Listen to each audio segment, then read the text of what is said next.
شمال مشرق میں چین سے ملتی ہے، جبکہ اس کے جنوب میں بحیرہ عرب اور گلف آف عمان کے ساتھ 650 میل لمبی ساحلی پٹی واقع ہے۔ پاکستان آبادی کے لحاظ سے دنیا کا 5واں بڑا ملک ہے، جس کی آبادی 22.5 کروڑ سے زیادہ ہے۔ اگر مسلم دنیا کی بات کی جائے تو پاکستان دنیا کا دوسرا سب سے بڑا مسلم آبادی والا ملک ہے۔ اس ویڈیو میں ہم آپ کو پاکستان کے دیگر دلچسپ حقائق کے بارے میں دکھائیں گے۔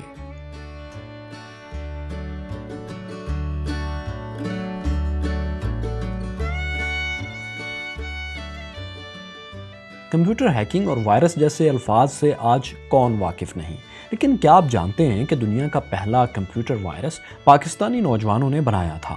لیکن یہ وائرس کسی غلط مقصد کے لیے نہیں، بلکہ کمپیوٹر پروگرامز کی غیر قانونی نقل سازی روکنے کے لیے بنایا گیا تھا۔ 1986 میں لاہور سے تعلق رکھنے والے باسط فاروق الوی اور امجد فاروق الوی نے برین نامی وائرس کو تخلیق کیا، جو دنیا کا پہلا کمپیوٹر وائرس تھا۔ اس کا بنیادی مقصد صرف اتنا تھا کہ اگر کسی کمپیوٹر سے سافٹ ویئر کی غیر قانونی کاپی بنانے کی کوشش کی جائے تو یہ وائرس اسی کے ساتھ منتقل ہو جائے اور اس پروگرام کو چلنے ہی نہ دے۔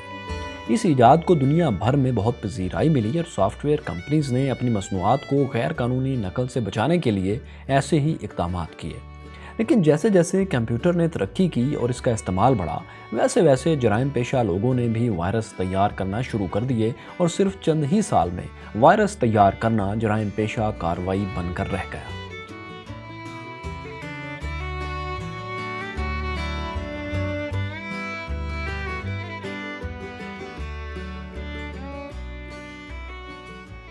دوستو، دنیا کے سب سے کم عمر سول جج کا تعلق پاکستان سے ہے۔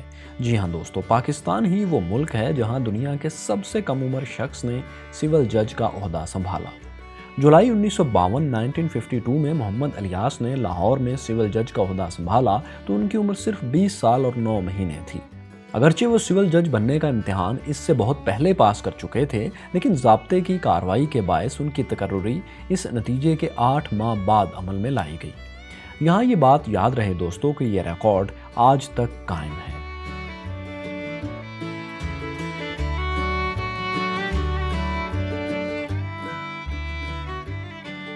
ڈاکٹر نعیم تاج نے ایک بار نہیں بلکہ 2 بار ایسے زبردست کارنامے سر انجام دیے جس سے نہ صرف دنیا حیران ہوئی بلکہ دونوں مرتبہ ان کا نام Guinness book of world record میں شامل کیا گیا۔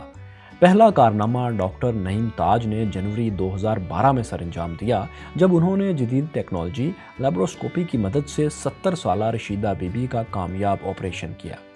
اس آپریشن میں انہوں نے 25.5 سینٹی میٹر بڑا پتا محض 1 سینٹی میٹر کا کٹ لگا کر نکالا۔ اس سے پہلے اتنے بڑے سائز کا پتا بذریعہ لیپروسکوپی نہیں نکالا جاتا تھا۔ اس مایہ ناز ڈاکٹر نے دوسرا کارنامہ 27 ستمبر 2014 کو اس وقت انجام دیا جب انہوں نے محض 4 سال اور 3 ماہ کی عمر کے کم عمر ترین بچے کا لیپروسکوپی ٹیکنالوجی کے ذریعے کامیاب آپریشن کیا۔ اس سے پہلے اس ٹیکنالوجی کے ذریعے اتنی کم عمر کے بچے کا آپریشن پوری دنیا میں نہیں ہوا تھا، سو دونوں بار ان کا نام Guinness book of world record میں شامل کر لیا گیا۔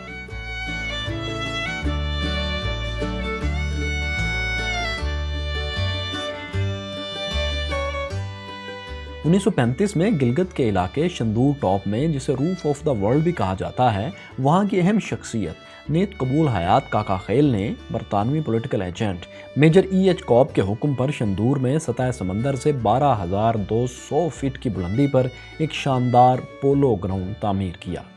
اس پولو گراؤنڈ کو ماس جنالی کا نام دیا گیا، جس کے معنی چاندنی رات میں کھیلنے کی جگہ کے ہیں۔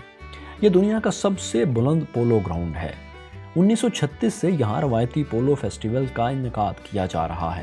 یہاں ہر سال موسم گرما میں گلگت اور چترال کی ٹیموں کے درمیان پولو کا ٹورنامنٹ کھیلا جاتا ہے اور دنیا بھر سے لوگ یہاں یہ میچز دیکھنے آتے ہیں۔ یہاں کھیلے جانے والے پولو گیم کا ورژن سب سے خالص سمجھا جاتا ہے، جسے فری سٹائل پولو کہتے ہیں۔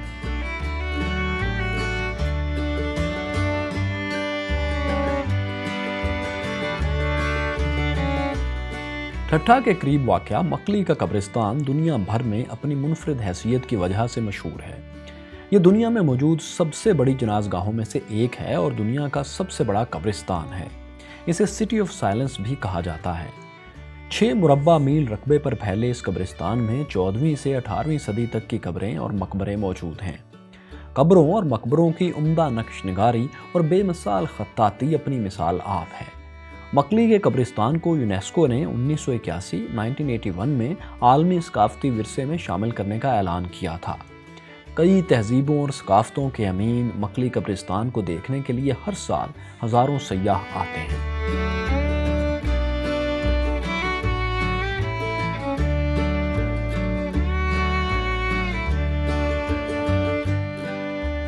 دور حاضر میں ہاکی کے میدان میں پاکستانی ٹیم کی کارکردگی قابل ذکر نہیں ہے، لیکن دوستو حقیقت یہ ہے کہ ماضی میں قومی ٹیم نے اس کھیل میں راج کیا ہے اور سب سے زیادہ عالمی مقابلے جیتنے کا اعزاز بھی اسی ٹیم کے پاس ہے۔ پاکستان اب تک 4 ہاکی ورلڈ کپ جیت کر دنیا میں پہلے نمبر پر ہے۔ اس کے بعد ہالینڈ اور آسٹریلیا نے 3 بار عالمی مقابلے جیتے ہیں۔ جرمنی نے 2، بیلجیم اور بھارت نے ایک بار عالمی مقابلے اپنے نام کیے ہیں۔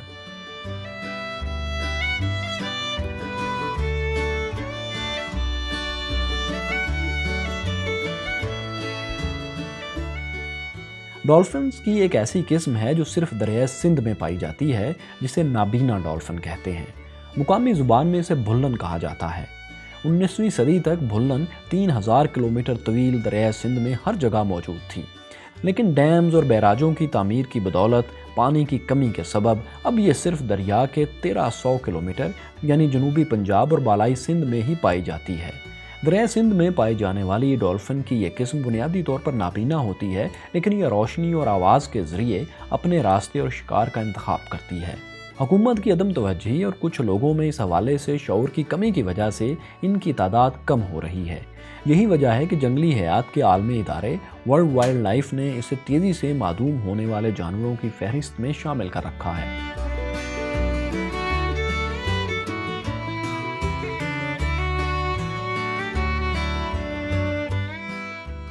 پاکستان میں موجود چھانگا مانگا دنیا کا سب سے بڑا مصنوعی جنگل قرار دیا جاتا ہے۔ اسے دنیا کے قدیم ترین ہاتھ سے لگائے گئے جنگلات میں سے بھی ایک کے نام سے جانا جاتا ہے۔ جنگلات میں شجرکاری کا آغاز 1866 میں ہوا۔ برطانوی دور حکومت میں بنائے جانے والے اس مصنوعی جنگل کا مقصد اس وقت کے سٹیم انجنز کو لکڑی فراہم کرنا تھا۔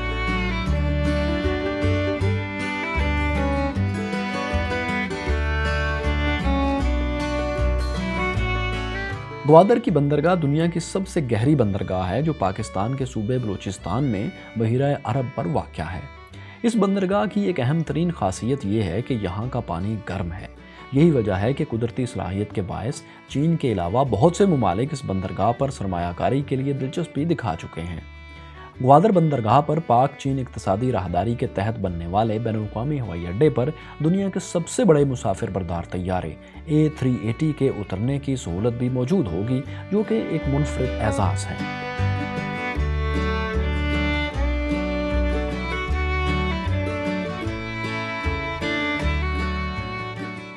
بلند ترین پہاڑوں اور دشوار گزار راستوں پر تعمیر ہونے والے کراکرم ہائی وے کو دنیا کی سب سے طویل پختہ سڑک ہونے کا اعزاز حاصل ہے۔ 8واں عجوبہ کہلائے جانے والی کراکرم ہائی وے پاکستان سے چین تک پھیلی ہوئی ہے۔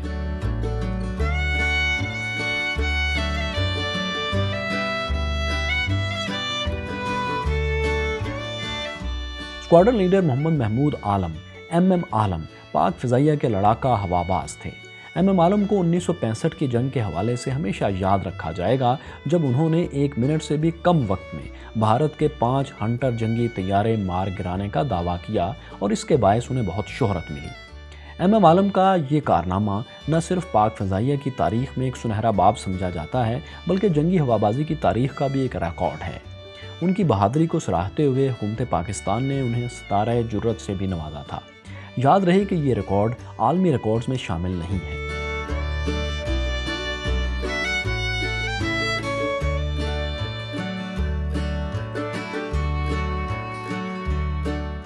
28 مئی 1998 کی تاریخ اس لحاظ سے یادگار ہے کہ اس روز پاکستان نے ایٹم بم کے اولین تجرباتی دھماکے کیے تھے اور یوں پاکستان ایٹمی طاقت کا حامل عالم اسلام کا پہلا ملک بنا تھا، جبکہ دنیا بھر میں پاکستان وہ 7واں ملک ہے جس کے پاس ایٹمی ہتھیار موجود ہیں۔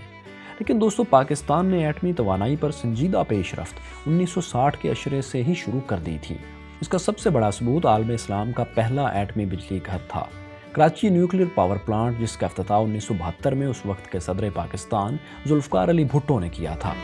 اس ایٹمی بجلی گھر کی ٹیکنالوجی کینیڈا سے حاصل کی گئی تھی، جبکہ تکنیکی طور پر یہ پریشرائزڈ ہیوی واٹر ری ایکٹر شمار کیا جاتا ہے۔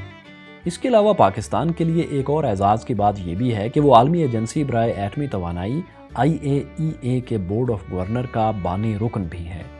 29 جولائی 1957 میں ایٹمی توانائی کے پرامن استعمال کے لیے عالمی ایجنسی برائے ایٹمی توانائی کا قیام عمل میں لایا گیا۔ اس کے قیام سے متعلق دستاویز کی توثیق 56 ممالک نے کی تھی اور وہ سب کے سب اس عالمی ادارے کے بانی ارکان قرار پائے، لیکن پاکستان ان ممتاز ممالک میں شامل تھا جو اس کے بورڈ آف گورنرز کے بانی ارکان بنے تھے۔ دوستو، پاکستان کے بارے میں یہ دلچسپ حقائق آپ کو کیسے لگے؟ ہمیں کمنٹس میں ضرور بتائیں، ہم آپ کے کمنٹس پڑھتے ہیں۔